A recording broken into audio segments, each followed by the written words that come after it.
Hello friends, आप सभी का स्वागत है नीतू वॉइस पर। आज के कहानी का टॉपिक है प्रवचन और गुस्सा।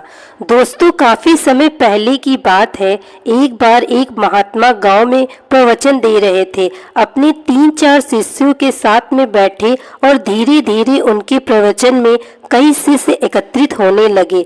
अब आप जानते हो कि सभी लोगों का स्वभाव अलग अलग होता है। महात्मा उपदेश दे रहे थे तो बीच में उपदेश देते वक्त एक ऐसी बात थी निकल के आई जो कि एक सत्य था, और एक शिष्य को यह बात दिल में चुभ गई। उस वक्त वह खड़ा होकर उस महात्मा जी को गंदी गंदी गालियां देने लग गया और वह बुरे बुरे वाक्य बोलने लगा।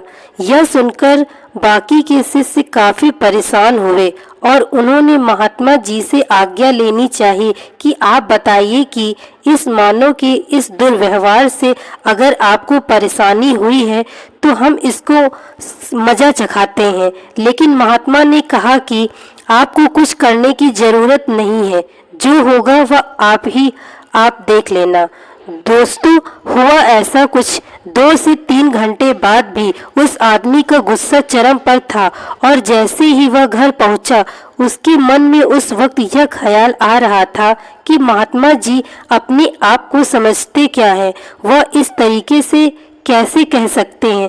तो धीरे धीरे जब वक्त गुजरता गया, उसका गुस्सा शांत होता गया, तो उसको बाद में यह अपनी गलती का एहसास हुआ, और जब सुबह उठा तो वह पूरी तरह से बदल चुका था और वह उनसे क्षमा याचना करने के लिए गया।